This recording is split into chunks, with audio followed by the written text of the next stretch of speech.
Segment 2, Western Civilization. Historian Gilbert Allardyce, quote, "For a time between the First World War and the campus protests of the 60s, all roads led to the Western Civ class. Classrooms filled, teachers multiplied, in the discussion sections, generations of teaching assistants began their apprenticeship in college instruction. Then came the collapse. As Stanford, where we're taping this program, was considering its curriculum in the 1980s, Jesse Jackson led hundreds of students in chanting, 'Hey, hey, ho, ho, Western Civ has got to go.' The historian Victor Davis Hanson tells of giving a lecture about the history of the West and realizing about halfway through that most of the students expected him to talk about cowboys. That was what the West meant to them. Western civilization, great books, Athens and Jerusalem, gone. What happened?" Yes, I was going to add great books to your mentioning of the Western Civ. Yes, those have gone. Those books make us think, and that kind of history presents us with the problems of our civilization. Western civilization is not one thing. It's, in a way, divided against itself in a very interesting way.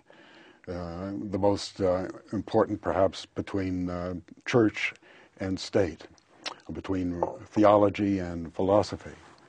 And so Western civilization is not a civilization which has one answer, one authoritative answer to everything, but it contains within itself problems and questions. So it's much more interesting and also more powerful than other non-Western civilizations, and we've seen that they've gradually watched Western civilization cover the globe and come to them and force them to make concessions to it. So Western civilization is something which is full of interest and full of questions.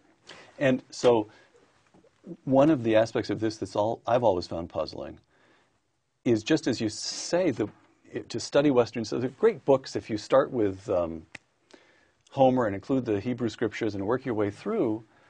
It's not always a pretty picture, and moreover, the self-critique begins from the very beginning. Homer is filled with what we have to believe are intentionally morally ambiguous moments. Surely. You have the prophets in the Old Testament attacking the kings. And so the openness of the civilization itself to protest from within, it's almost as though there's a very shallow notion that to study Western civilization is to come adoring in a simple-minded way to our own history, which is not the case at all. That's right. As if it were all a canon enforced by some sacred authority. That's certainly not true. No.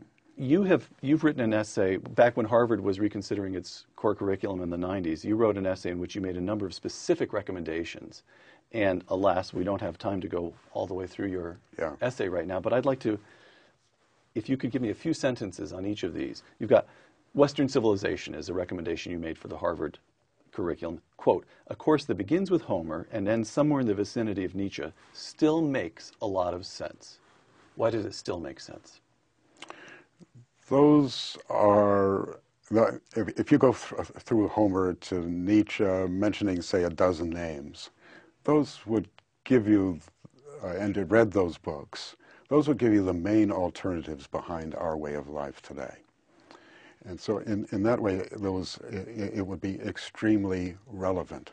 Relevance was a demand of the late 60s, but they didn't ever get to it because they were afraid of permanence. What those great books and what Western civilization courses do is open you to the permanent problems of mankind and of human nature.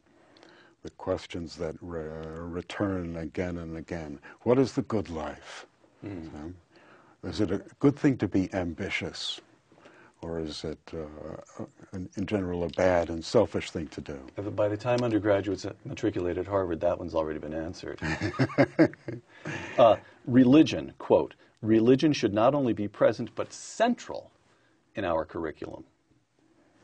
Well, it's central in the lives of billions and billions of people, and it's also a central question in our society and, again, in our Western history.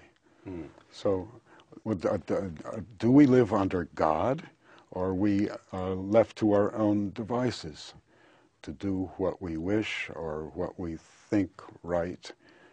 What is the need for authority?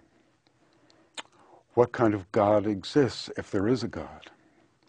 All these are the absolutely central questions, and we see it even in our time or in our age of science. Science cannot defend itself. Science doesn't have answers to the big questions that religion faces and attempts to answer. The military, quote, "This is hardly taught at all," close quote. It's amazing. For example, in my department, political scientists, a lot of them study civic engagement, the lack of civic engagement.